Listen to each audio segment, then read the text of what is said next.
नमस्ते।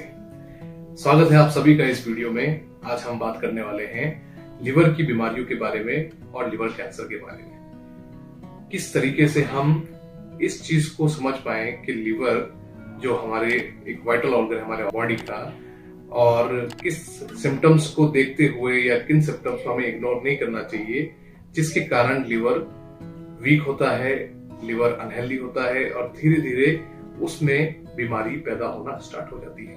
और यही चीज बढ़ते बढ़ते लिवर कैंसर का कारण बनना शुरू हो जाती है। जैसे हम बात करेंगे कि लिवर जो हमारी बॉडी में बहुत सारे वर्क कर रहा है, 500 वर्क लिवर हमारी बॉडी में परफॉर्म करता है।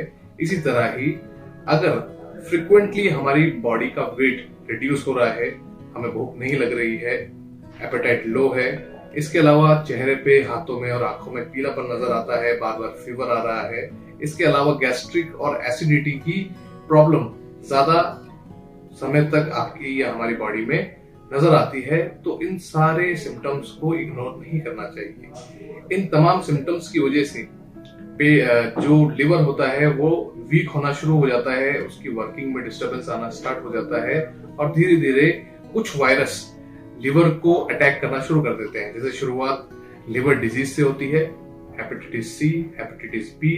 इसके अलावा ये बढ़ते बढ़ते CLD यानी कि क्रॉनिक लिवर डिजीज में बदलना शुरू हो जाती है, जिसे हम सिरोसिस भी कहते हैं। सिरोसिस एक लास्ट स्टेज होती है लिवर डिजीज की। उसके बाद लिवर की वीकनेस की वजह से और उसकी वर्किंग में प्रॉब्लम आने की वजह से लिवर में जो सेल्स पाए जाते हैं, इसे हेपेटोसेलुलर कार्सिनोमा, एडेनोकार्सिनोमा और कार्सिनोमा सेल्स या डक्ट कार्सिनोमा एक्टिव होना मेटाबॉलिकली स्टार्ट हो जाते हैं, क्योंकि मेटाबॉलिज्म जो लिवर परफॉर्म कर रहा है उसको बॉडी या लिवर सही से परफॉर्म नहीं कर पाता, तो सेल्स मेटाबॉलिकली एक्टिव होना शुरू हो जाते हैं, जिसके कारण गांठ या ट्यूमर बनना स्टार्ट होती है या फिर डक्ट में डायलेशन आना शुरू हो जाता है, जिसके कारण जॉन्डिस बढ़ने लगता है और लिवर के सेल्स एबनॉर्मली ग्रो करना स्टार्ट कर देते हैं, जिसकी वजह से बहुत सारे सिम्टम्स बॉडी में आना स्टार्ट हो जाते हैं।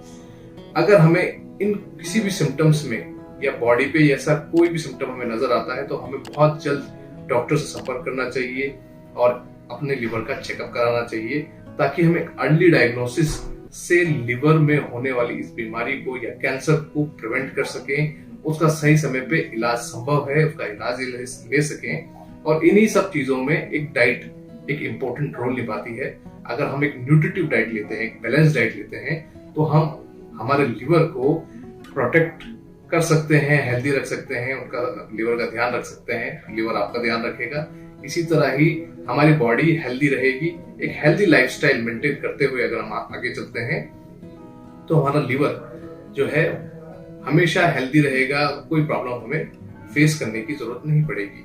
इसके अलावा कुछ और चीजें हैं जो हमें जानना है, जैसे कि लिवर कैंसर होने के बाद किस तरह के इलाज लिवर कैंसर में किए जाते हैं।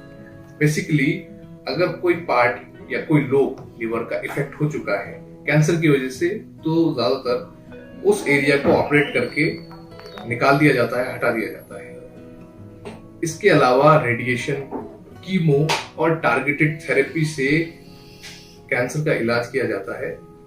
और immunotherapy is the best treatment for liver disease and liver cancer, जिसमें सेल्स जो एक्टिव है मेटाबॉलिकली, जो वर्किंग है लिवर की, दवा या फिर ट्रीटमेंट जो इम्यूनोथेरेपी है वो उसे रिवाइव करता है, टी सेल को एक्टिव करता है, डिटॉक्सिफिकेशन फिर से लिवर करना स्टार्ट कर देता है, तो सारे सिम्टम्स धीरे धीरे बॉडी से रेक्टिफाई होना स्टार्ट हो जाते हैं।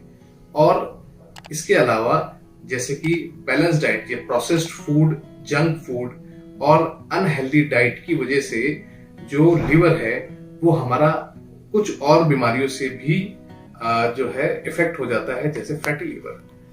इसमें भी दो कैटेगरीज होती हैं, alcoholic and non alcoholic. Alcoholic use करने वाले जो पेशेंट्स होते हैं, जो अल्कोहल कंज्यूम करते हैं, ज्यादातर उनका जो लिवर है वो धीरे धीरे सूजने लगता है या उसमें फैट ज्यादा एक्सेसिव अमाउंट में स्टोर होना स्टार्ट हो जाता है, जिसे फैटी लिवर कहते हैं। इसमें भी ग्रेड्स होती हैं, धीरे धीरे fatty liver grade 1, grade 2, grade 3 ऐसे बढ़ते बढ़ते बीमारी पैदा होना स्टार्ट हो जाती है लिवर में, जिसमें पेशेंट का वेट इंक्रीज होने लगता है, पेशेंट फैटिक होना स्टार्ट हो जाता है। नॉन अल्कोहलिक में जंक फूड की वजह से भी और अनहेल्दी डाइट की वजह से भी फैटी लिवर होने की संभावना रहती है। तो हम इन तमाम चीजों को एक हेल्दी लाइफस्टाइल और एक बैलेंस डाइट से रोक सकते हैं और सही समय पर किसी भी सिम्टम को इग्नोर ना करते हुए एक अर्ली डायग्नोसिस से इसका इलाज संभव है। तो हम इन तमाम चीजों का ध्यान रखें, अपने हेल्थी लिवर को हेल्दी रखें। धन्यवाद।